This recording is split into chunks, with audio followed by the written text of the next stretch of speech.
ಅಂತಾರಾಷ್ಟ್ರೀಯ ಗಡಿಯಲ್ಲಿ ಈಗ ಪರಿಸ್ಥಿತಿ ಹೇಗಿದೆ ಮತ್ತು ಹೇಗಿದೆ ಆ ಒಂದು ಅಂತಾರಾಷ್ಟ್ರೀಯ ಗಡಿ ಇದರ ಕುರಿತಾಗಿ ಪಬ್ಲಿಕ್ ಟಿವಿ ಖುದ್ದಾಗಿ ನಮ್ಮ ಪ್ರತಿನಿಧಿ ಅಲ್ಲಿ ಹೋಗೋ ಮೂಲಕವಾಗಿ ಗ್ರೌಂಡ್ ರಿಪೋರ್ಟ್ ಅನ್ನು ಕೊಟ್ಟಿದ್ದಾರೆ. ರಣವೀರ್ ಸಿಂಗ್ ಪುರದ ಹಲವೆಡೆ ಬಂಕರ್ಗಳ ನಿರ್ಮಾಣ ಆಗಿದೆ. ಪಾಕ್ ದಾಳಿ ಭೀತಿಯಿಂದ ಗ್ರಾಮವನ್ನ ತೊರೆದಿದ್ದಾರೆ. ಮಹಿಳೆಯರು, ಮಕ್ಕಳು, ಕುಟುಂಬಸ್ಥರ ಸಮೇತವಾಗಿ ಅಲ್ಲಿಂದ ಹೊರಟುಬಿಟ್ಟಿದ್ದಾರೆ.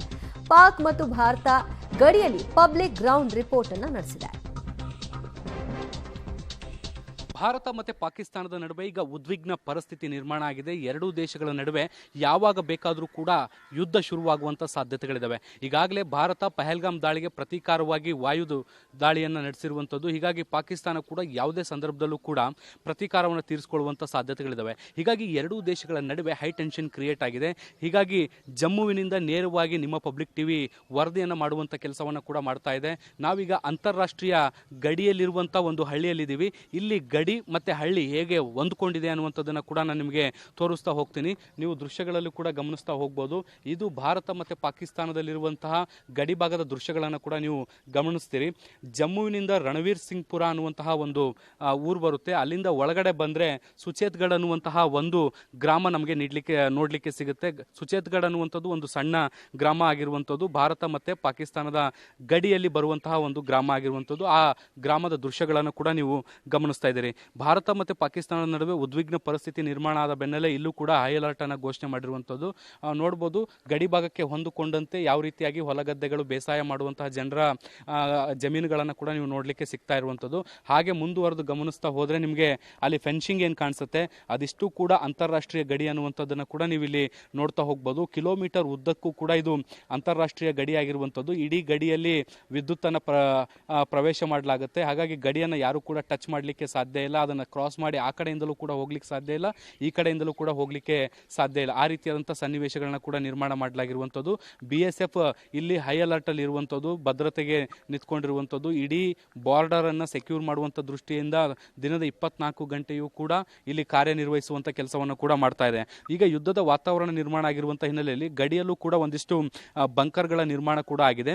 ನಾನು ದೃಶ್ಯಗಳಲ್ಲಿ ಕೂಡ ನಿಮಗೆ ಕಟ್ಕೊಡುವಂಥ ಕೆಲಸವನ್ನು ಮಾಡ್ತಿದ್ದೀನಿ. ನೀವು ಅಲ್ಲಿ ದೂರದಲ್ಲಿ ಏನು ಗಮನಿಸ್ತಾ ಇದ್ದೀರಿ ಅದು ಭಾರತ ಮತ್ತು ಪಾಕಿಸ್ತಾನದ ಗಡಿಯಲ್ಲಿರುವಂತಹ ಒಂದು BSFನ ಬಂಕರ್ ಆಗಿರುವಂಥದ್ದು.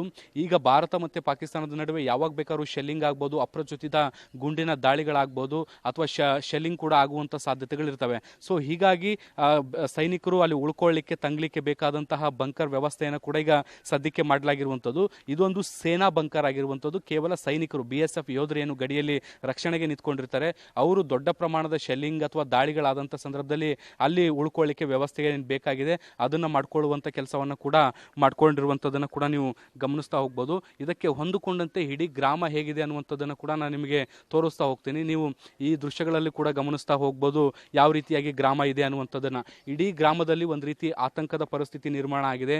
ಸುಚೇತ್ಗಢ ಇದಕ್ಕೂ ಮುಂಚೆ ಸಾಕಷ್ಟು ದಾಳಿಗಳನ್ನು ಕೂಡ ನೋಡಿದೆ, ಈಗಲೂ ಕೂಡ ದಾಳಿಗಳನ್ನು ನೋಡ್ತಾ ಇರುವಂಥದ್ದು. ಈಗಾಗಲೇ ಇಲ್ಲಿನ ಸ್ಥಳೀಯ ಆಡಳಿತ ಜನರಿಗೆ ಒಂದು ಎಚ್ಚರಿಕೆಯ ಸಂದೇಶವನ್ನಾಗಲೇ ಕೊಟ್ಟಿರುವಂಥದ್ದು. ಇಲ್ಲಿರುವಂಥ ಜನರು ಊರನ್ನು ಖಾಲಿ ಮಾಡಬೇಕು, ಸ್ವಲ್ಪ ದಿನಗಳ ಕಾಲ ಬೇರೆ ಬೇರೆ ಊರುಗಳಿಗೆ ತಲುಪಿ ಅಥವಾ ನಿಮ್ಮ ಸಂಬಂಧಿಕರ ಊರುಗಳಲ್ಲಿ ಇರಿ ಅನ್ನುವಂಥ ನಿಟ್ಟಿನಲ್ಲಿ ಸೂಚನೆಯನ್ನು ಕೂಡ ಕೊಟ್ಟಿದ್ದಾರೆ. ಸೊ ಹೀಗಾಗಿ ಜನರು ಕೂಡ ಒಂದು ರೀತಿ ಆತಂಕದಲ್ಲಿದ್ದಾರೆ. ಇಲ್ಲಿರುವಂಥ ಮಹಿಳೆಯರು, ವೃದ್ಧರು ಮತ್ತು ಮಕ್ಕಳನ್ನು ಬೇರೆ ಕಡೆಗೆ ಶಿಫ್ಟ್ ಮಾಡುವಂಥ ಕೆಲಸವನ್ನು ಕೂಡ ಮಾಡಲಾಗಿದೆ.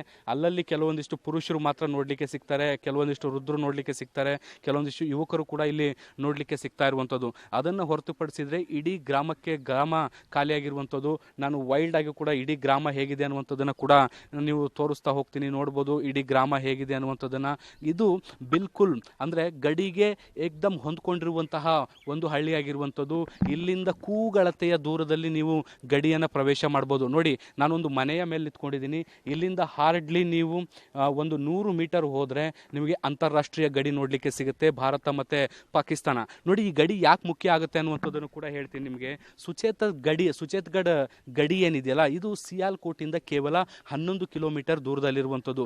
ಸಿಯಾಲ್ಕೋಟ್ನಲ್ಲಿ ಜೈಷೆ ಮೊಹಮ್ಮದ್ಗೆ ಸೇರಿದಂಥ ಒಂದು ಭಯೋತ್ಪಾದಕ ನೆಲೆಯನ್ನು ಆಪರೇಷನ್ ಸಿಂಧೂರ ಅನ್ನುವಂಥ ಆಪರೇಷನ್ ಏನು ನಡೀತು ಅಥವಾ ಮಿಷನ್ ಏನು ನಡೀತು ಆ ಮಿಷನ್ನ ಅಡಿಯಲ್ಲಿ ಸಿಯಾಲ್ಕೋಟ್ನಲ್ಲೂ ಕೂಡ ಒಂದು ಭಯೋತ್ಪಾದಕ ನೆಲೆಯನ್ನ ಧ್ವಂಸ ಮಾಡುವಂಥ ಕೆಲಸವನ್ನ ಮಾಡಲಾಗಿತ್ತು. ಅಲ್ಲಿರುವಂಥ ಜೈಷೆ ಮೊಹಮ್ಮದ್ ಉಗ್ರರು ಏನು ಅಕ್ರಮವಾಗಿ ನುಸುಳುವಂಥ ಕೆಲಸವನ್ನ ಮಾಡ್ತಿದ್ರು, ಅವರನ್ನು ಹೊಡೆದುರುಳಿಸುವಂಥ ಕೆಲಸಗಳು ಕೂಡ ಆಗಿದ್ವು.